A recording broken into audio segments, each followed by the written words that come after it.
The liver is an important as well as structurally and functionally complex organ. One of the important functions of the liver is to receive and take up nutrients and other molecules absorbed from the intestines before the blood is returned to the heart via the inferior vena cava. The liver has dual blood supplies, one venous and one arterial.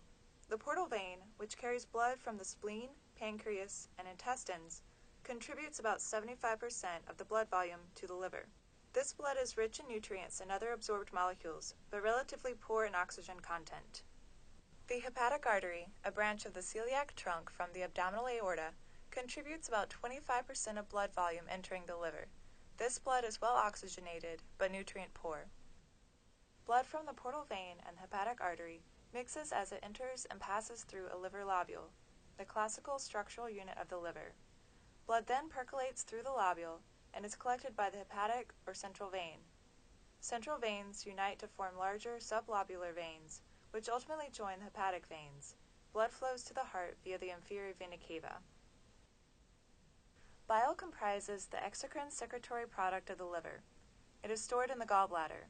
During digestion, bile is released from the gallbladder through the cystic duct into the duodenum to aid in the digestion of fats. The filtration of blood and the production of bile takes place within the structural and functional unit of the liver, the lobule, where the terminal branches of the vessels carrying incoming and outgoing blood meet. The liver lobule is roughly hexagonal in cross-section. In the center of the lobule lies the central vein, which collects blood from the lobule and carries it to the hepatic veins. Located at the lobule periphery are branches of the vessels supplying incoming blood, the portal vein and the hepatic artery. Also located here is the bile duct. Collectively, the portal vein, hepatic artery, and the bile duct together comprise the portal triad. Taking a horizontal cross-section of the lobule gives us an arrangement typically seen in histological preparations. In this view, we can identify the central veins and associated portal triads. There are two prevailing views of liver lobule organization: the classic liver lobule, or anatomical model, and the liver acinus. The classic liver lobule is based on the structure of the lobule we just discussed. It is hexagonal in shape and is defined by portal triads surrounding a single central vein. To identify a lobule in a histological slide, first find a central vein. Next, locate the portal triads surrounding that vein, usually about 6 at the corners of the hexagonal prism. An imaginary line connecting the triads represents the outside border of the lobule. In the classic liver lobule, blood flows from the portal triads toward the central vein. Bile flows in the opposite direction, from the central position toward the portal triads of the lobule periphery. Remember, the classic liver lobule model emphasizes the anatomical structure of the lobule. The liver acinus is another way to view liver structure. This model is important for understanding liver physiology and pathology. The structure of the acinus overlaps two classic liver lobules.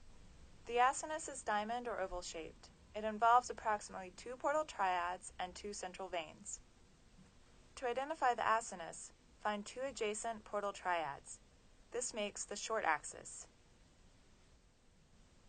Next, find the closest central vein on either side of the triads. This is the long axis. The resulting shape is a diamond or oval. Blood still flows from the portal triad to the central vein, but within the shape of the acinus, the flow is from the center to the periphery. Bile flows in the opposite direction, from the periphery towards the center. The acinus model is important because it emphasizes the metabolic differences in hepatocytes between the portal triads and the central vein. The cells in the acinus are divided into 3 zones and are numbered in the direction of blood flow, from 1 to 3. Cells in zone 1 lie along the short axis, between the portal triads. Thus, these cells are first to receive everything in blood, including oxygen, absorbed nutrients, and absorbed xenobiotics. Cells in zone 2 have characteristics intermediate between the cells of zones 1 and 3. Cells in zone 3 are closest to the central vein, and therefore are the last to receive incoming blood.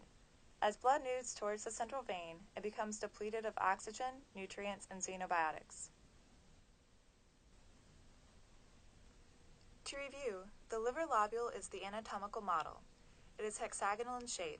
It involves 1 anatomical liver lobule, and blood flows from the periphery to the center. The liver acinus focuses on function. It is diamond or oval shaped. It involves two adjacent anatomical liver lobules. The blood flows from the middle, which we discuss as a short axis, to the periphery.